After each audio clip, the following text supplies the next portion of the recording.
வாத்தெடுத்த வைர கம்பிகளாக வலிமை ஊட்டும் மாணிக்க தாயாக பிரேமலதா. கண்ணியத்தையும் தன் கட்சியையும் சோர்வுறாமல் மீட்டெடுப்பவர். மனம் சுமக்கும் கண்ணீருடன் மகன்களின் வெற்றிக்காக காத்திருக்கும் தேமுதிக தலைவர் மதிப்பிற்குரிய பிரேமலதா விஜயகாந்த் அவர்களை பேச அழைத்து பெருமை கொள்கிறேன்.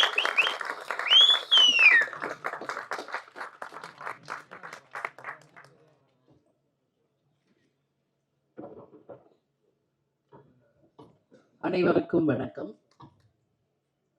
படைத்தலைவனுடைய ஆடியோ ரிலீஸுக்கு இங்க வந்திருக்கும் பத்திரிகை சகோதரர்களுக்கும் யூடியூப் சேனலை சேர்ந்த அனைத்து சகோதரர்களுக்கும் எங்கள் உயிரில் கலந்த தேசிய முற்போக்கு திராவிட கழகத்தினுடைய அனைத்து நிர்வாகிகளுக்கும் மகளிர் அணி சகோதரிகளுக்கும் மேடையிலே வீற்றிருக்கும் கேப்டனுடைய திரைப்படங்களை டைரக்ட் செய்த மூத்த சகோதரர் கஸ்தூரி ராஜா அவர்களுக்கும், ரமணா படத்தை டைரக்ட் செய்த முருகதாஸ் அவர்களுக்கும், வீரம் விளஞ்சமன் அவர் யாருன்னா கஸ்தூரி ராஜா சார். இங்க சிவா சார் இருக்காரு. கேப்டனின் தம்பியாக பல ஆண்டு காலம் வாழ்ந்தவர் சிவா. என்னுடைய அன்பு சகோதரர் சுதீஷ் அவர்களுக்கும், இந்த படை தலைவனில் யாரெல்லாம் உழைத்தீர்களோ அனைத்து ப்ரொடியூசர்ஸுக்கும், எஸ்பெஷலி கேமராமேன் அவர்களுக்கும், இந்த படத்தினுடைய ஹீரோயின் அவர்களுக்கும், அவரது தாயார் அவர்களுக்கும், இந்த படத்தினுடைய டைரக்டர் அன்பு அவர்களுக்கும், இந்த மேடையிலே வீற்றிருக்கும் என்னுடைய 2 புதல்வர்களுக்கும் கேப்டன் சார்பாகவும் உங்கள் அனைவரின் சார்பாகவும் என்னுடைய பணிவான வணக்கங்களை தெரிவிச்சுக்கிறேன். தேர்தலில் அரசியல் மேடைகளில் நான் பேசியதை நீங்க எல்லாரும் பார்த்துருப்பீங்க. சினிமா ஃபங்க்ஷன்ல, அதுவும் ஒரு ஆடியோ லான்ச்ல பேசுறது இதுதான் நான் ஃபர்ஸ்ட் டைம். சகாப்தம் படம் ரிலீஸ் ஆனப்போ கேப்டன் இருந்தாங்க. அப்போ என்னை பேச சொல்லி அழைச்சார். நான் சொன்னேன், இல்லை இது சினிமா, அதனால நீங்க மற்றவங்கெல்லாம் டெக்னீஷியன்ஸ்லாம் பேசிட்டோங்க, நான் பேசல அப்படின்னு சொன்னேன். மேபி அது தப்போ அப்படின்னு நான் ஃபீல் பண்றேன். ஏன்னா கேப்டன் ஒரு அம்மாவா நீ அவனை ஸ்டேஜில் நீ வாழ்த்தணும் அப்படின்னு கேப்டன் சொன்னார். அன்னைக்கு சரி, சினிமா ஃபங்க்ஷன்ல நம்ம எதுக்கு பேசணும் அப்படின்னு நினைச்சேன். பட் நான் இன்னைக்கு சொல்றேன், சண்முக பாண்டியன் அம்மாவா மட்டும் கிடையாது, உங்கள் அன்பு சகோதரியாக கேப்டன் பெற்றெடுத்த சண்முக பாண்டியனை இனிமேல் உங்களிடம் நான் ஒப்படைக்கிறேன். பத்திரிகை நண்பர்களிடமும் தமிழக மக்களிடமும் நான் சினிமா துறையை சேர்ந்த அனைவரிடமும் அவரை நான் ஒப்படைக்கிறேன். எல்லாரும் பேசுவாங்க, நிறைய நான் பார்த்திருக்கேன். கேப்டன் கூட 33 வருஷம் வாழ்ந்திருக்கேன். கேப்டனை பத்தி பேசுறது இன்னைக்கு அவர் மறைவுக்கு பிறகு டெய்லி அத்தனை யூடியூப்ஸ்லும் கேப்டனுடைய பழைய காலிய நினைவுகள், பேச்சுக்கள் எல்லாம் வரும் பொழுது கேப்டன் அப்படி பண்ணார், இப்படி பண்ணார், நிறைய விஷயங்கள் நான் பார்க்கிறேன். கேப்டனுடைய 2 புதல்வர்கள். கேப்டனுக்கு 2 தொழில், ஒன்னு சினிமா, இன்னொன்னு அரசியல். கேப்டனும் நானும் இது அவங்க 2 பேரும் பிறந்த போதே முடிவெடுத்த ஒரு விஷயம்.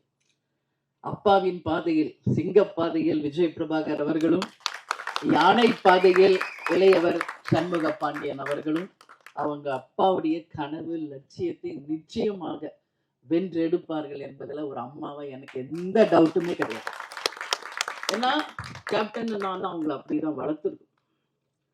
கேப்டன் சொல்லுவார், சொல்லி சொல்லி வளர்ப்பார். பிரபாவை அண்ணான் தான் சொல்லணும், தம்பி. அது மட்டும் என்னைக்கு கடைசி வரைக்கும் அவர் ஒத்துக்கல. அதையும் இன்னைக்கு வரைக்கும் சண்முக பாண்டியன் அதை கரெக்டா கீப் அப் பண்றாரு.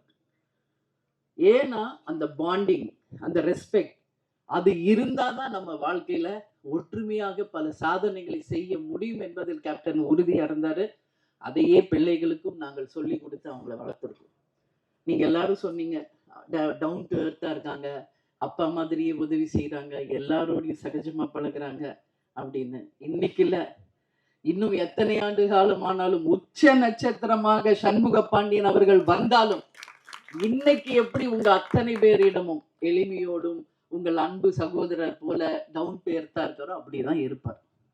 ஏன்னா சின்ன கை குழந்தை கேப்டன் மேக்கப் போடுவார். நான் 6 மணிக்கெல்லாம் கேப்டன் கிளம்புவார். உங்களுக்கு எல்லாருக்கும் தெரியும். 9 o'clock வித் மேக்கப் ஷூட்டிங்ல இருக்கணும்னா 6 o'clock இறங்கி கீழே வந்துடும் எங்க ரூம் மேல. கை குழந்தை அவனை தூக்கிட்டு நானும் கீழே வந்துடுவேன். ஏன்னா அவருக்கு நான் டிஃபன் கொடுக்கணும், அவருக்கு வேண்டிய இதெல்லாம் செய்யணும்னு. அப்படியே பார்த்துட்டு இருப்பான் அவங்க அப்பாவை. அப்போ ரொம்ப கை குழந்தை அழுகுவான் ரொம்ப ஜாஸ்தி. எதுக்கு இவன் அழுகுறான்? மூக்குல லைட்டா அப்புறம் ஒழுகும் அவருக்கு. கிளம்புவாரு ஷூட்டிங்க்கு. நான் சொல்றேன், அதெல்லாம் எனக்கு நினைச்சா எந்த சங்கோச்சமும் கிடையாது. மூக்குல ஒழுகும், மேக்கப் போட்டிருப்பாரு, ட்ரெஸ் போட்டிருப்பாரு. வண்டி ஏற போகும்போது அப்படியே வந்து தாவான். அப்படியே அழகா அந்த மூக்கை தொடச்சு விட்டு கண்ணை தொடச்சு விட்டு ஒரு முத்தம் கொடுத்துட்டு தான் போவார். அதே மாதிரி தான் விஜய் பிரபாத். ஏன் அதை சொல்றேன்னா, ஒரு அப்பாவாக அவ்வளோ ஒரு ஆசையா பிள்ளைகளை வளர்த்தார் கேப்டன். இன்னைக்கு 2 பேரும் இன்னைக்கு அவங்க அப்பா இல்லாதத ரொம்ப ரொம்ப ரொம்ப மிஸ் பண்றாங்க.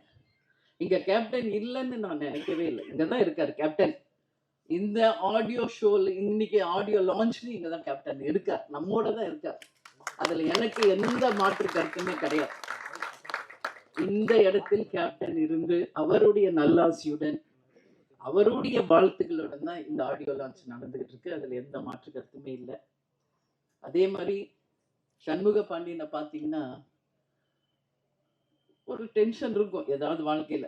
ஆனா அவன் அறியாம போன்ல ரொம்ப சிரிச்சு பேசிட்டு இருந்தாலே நான் கேட்பேன், யார் அன்பு கூட பேசிட்டு இருக்கியா அப்படின்னு. ஏன்னா அந்த அளவு டைரக்டருக்கும் அவருக்கும் அப்படி ஒரு பாண்டிங். அவரோட ஸ்ட்ரெஸ் பிளாஸ்டர் வந்து சண்முகா. சண்முகா வந்து மனசு விட்டு பேசுறது யாருன்னா அன்பு. ஸோ அந்த அளவு வந்து அவங்க 2 பேருடைய புரிதல் இருக்கு. இப்போ அடுத்த படம் டைரக்டர் எங்க அம்மா உங்களுடைய பெரிய ஃபேன் சார். ஊதா கலர் ரிப்பன் அப்படின்னு போட்டாலே போதும். எங்க அம்மா 85 வயசு, இன்னைக்கும் எந்திரிச்சு உட்காந்து பார்ப்பாங்க. நான் இதை சார் வந்து கதை சொல்ல வரும்போது வீட்டுக்கு வரும்போதே நான் சொல்லியிருக்கேன். அதே மாதிரி தான் சசிகுமார் சார், அவரும் வீட்டுக்கு கதை சொல்ல வரும்போது அவருடைய அந்த டவுன் டு எர்த் அங்க பார்த்தேன் வீட்டுல. சசிகுமார் சார், நீங்க சொல்லியிருக்கீங்க குற்ற பரம்பரை நிச்சயமாக வரும் அப்படின்னு நான் உறுதியா நம்புறேன். ஹாட்ஸ்டார் மூலியமா வருதோ இல்லையோ, அது வெப் சீரிஸா வருதோ இல்லையோ, அதை ஒரு திரைப்படமாக நாம் அனைவரும் சேர்ந்து நிச்சயம் எடுப்போம் என்றத இந்த ஸ்டேஜ்ல உங்களுக்கு உங்களுடைய படம் மிகப்பெரிய வெற்றி அடைஞ்சிருக்கு. அதுக்கு உங்களுக்கு நான் வாழ்த்துக்களை சொல்றேன். அதே மாதிரிதான் நம்மளுடைய ரமணா டைரக்டர், அவருடைய திருமணத்துக்கு போயிட்டு வந்துதான் கட்சியே ஆரம்பிச்சு. அதனால எல்லாருமே கேப்டனோட பாண்டிங் தான். இதுல யாருமே கேப்டன் உடைய அந்த நட்பு இல்லாம யாருமே கிடையாது என்பது உங்க எல்லாருக்குமே தெரியும். விஜய் பிரபாகர் தம்பி வந்து ஸ்டோரி சொல்லும்போது அவரும் உட்காந்து கேட்பார். ஸோ நான் ஒரே ஒரு விஷயம் தான் சொல்றேங்க, படைத்தலைவன் ஒரு அனிமலுக்கும் ஒரு மனிதருக்கும் இருக்கின்ற அந்த அன்பின் பாலம். ஒவ்வொரு வீட்லயும் நம்ம டாக் வளர்க்குறோம், பெட் அனிமல்ஸ் இருக்கு. வீட்டில் எப்பவுமே கேப்டனும் சரி, நானும் சரி, பிரபாஷமும் எல்லாமே ஒரு பெட் லவர்ஸ். நம்ம வீட்டில் எவ்வளோ டாக்ஸ் இருக்குன்றது உலகத்துக்கு தெரியும். அவங்க அன்பா வளர்க்குற கிளி எத்தனை இருக்குன்றது உங்களுக்கு தெரியும். மீன் இருக்கு. அதே மாதிரி சண்முக பாண்டியனுக்கு ஒரு லக்கு, மதுரை ஃபர்ஸ்ட் சகாப்தம் பண்ணாரு. அவங்க மாமா ப்ரொடியூசரா இருந்து வல்லர் அவரு சுதீஷ் எடுத்தது. அடுத்தது மதுரை வீரன். அதுல பார்த்தா ஒரு ஜல்லிக்கட்டுக்காக. இதுல எப்படி வந்து தம்பி எப்படி யானையோடையே பழகுறாரோ அது மாதிரி அந்த ஜல்லிக்கட்டு காளையோடையே அவ்வளோ ஒரு பாண்டிங்கா தம்பி பழகி இருக்காரு. அப்போ அம்மா நம்மளும் ஒரு ஜல்லிக்கட்டு காளையை வாங்கணும், வளர்க்கணும். அவங்க கேட்டா நான் நோவே சொல்ல மாட்டேன். கேப்டன் கேட்டாலும் நான் நோ சொல்ல மாட்டேன், பசங்க கேட்டாலும் நான் நோ சொல்ல மாட்டேன். ஏன்னா யாரெல்லாம் ஒருவர் பெட் லவர்ஸா இருக்காங்களோ அவங்க அத்தனை பேரும் நல்லவர்களாக தான் இருப்பாங்க. ஒரு வாயில்லாத ஜீவன் மேல அன்பு வைக்கக்கூடியவர்கள் அப்படின்னா அவங்க உண்மையிலேயே நல்லவர்களாக இருந்தாதான் அது முடியும். இதுதான் உண்மை. இதுல எந்த மாற்று கருத்துமே இல்லை. அதனால கேப்டன் கள்ளழகர்ல நடிச்சப்போ அந்த யானையோட அவ்வளோ அவருக்கு பாண்டிங் ஆயிடுச்சு. என்கிட்ட போன்ல கேட்டார், நான் கூப்பிட்டு வந்துருவா வீட்டுக்கு அப்படின்னாரு. தாராளமா உங்களுக்கு பிடிச்சா கூப்பிட்டுவாங்க. பட் நம்ம வீடு சின்ன வீடு, உங்களுக்கு எல்லாருக்கும் தெரியும். ஒரு கிரவுண்ட் வீடு, அதுல எப்படிங்க நீ யானையை நம்ம வச்சிருக்கிறதுன்னு. ஆனா அதேதான் சண்முக பாண்டியன் படைத்தலைவன்ல நடிச்சுட்டு 5 யானை, அதுல வந்து மணியன் அவருக்கு ரொம்ப ஃப்ரெண்டு. இன்னொரு யானை பேரு பிரேமாவா ஏதோ சொல்லி புஜ்ஜியா அது சொல்லுவாரு. அது எல்லாமே என் ஃப்ரெண்ட்ஸ் ஆயிடுச்சுமா, நீங்க எஸ் சொன்னா நான் கூப்பிட்டு வந்துடுறேன் ஏதாவது ஒரு யானைன்னு. நான் இது வரைக்கும் சொல்லல, இப்ப சொல்றேன். சண்முக பாண்டியனுக்கும் என் கேப்டனுக்கும் சொல்றேன், உறுதியாக ஒரு யானை நம்ம வாங்குவோம். அதை நீங்க எப்படி நீங்க டாக்ஸை வளர்க்குறீங்களோ அது மாதிரி நீங்க வளர்க்கணும். ஏன்னா அது அவருடைய விருப்பம், சண்முகாவுடைய விருப்பம். இன்னைக்கு அதை வந்து நான் ஒரு விநாயகருடைய அடையாளமா தான் பாக்குறேன். முருகர் எப்பயுமே அண்ணன் கணேசாவை கும்பிட்டுட்டு தான் எந்த ஒரு விஷயத்தையும் தொடங்குவார். அதே மாதிரிதான் இவங்களும், சண்முகாவும் விஜய் பிரபாகர் கிட்ட சொல்லி அந்த அன்போட அவர்கிட்ட பிளெஸிங் வாங்கி தான் கிளம்புவார். அந்த மாதிரி ஒரு அன்பு அவங்களுக்குள்ள சின்ன வயசுல இருந்தே இருக்கு. அதனால நிச்சயமாக இந்த படம் மிகப்பெரிய வெற்றி படமாக மாறும். அன்பு வந்து சொல்ற எவ்வளோ ஸ்ட்ரகிள்ஸ் இந்த மூவி ரிலீஸ் ஆக எனக்கு தெரியும். பொங்கல் வெளியீடுன்னு போட்டாங்க, நான் அப்போ கூட சொன்னேன் விரைவில் போடுங்க. இல்ல கண்டிப்பா வந்துடலாம் மேடம்ல. சரி, உங்க நம்பிக்கை. அதுக்கப்புறம் என்னெல்லாம் நடந்தது என்பது எல்லாருக்கும் தெரியும். ஒரு திரைப்படம் எடுத்து முடித்து அதை ரிலீஸ் பண்ணுவதற்கு எல்லாரும் சப்போர்ட் பண்ணுங்க.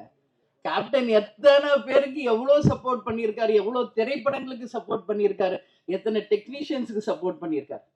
ஒரு படம் ரிலீஸ் ஆனதான் அதை நம்பி வாழ்கின்ற அத்தனை ஆயிரம் குடும்பங்கள் நல்லா இருக்கும். அதுல எந்த மாற்று கருத்துமே கிடையாது. சினிமா நல்லா இருந்தா அதை நம்பி இருக்கிற ஆயிரக்கணக்கான மக்கள் நல்லா இருப்பாங்க.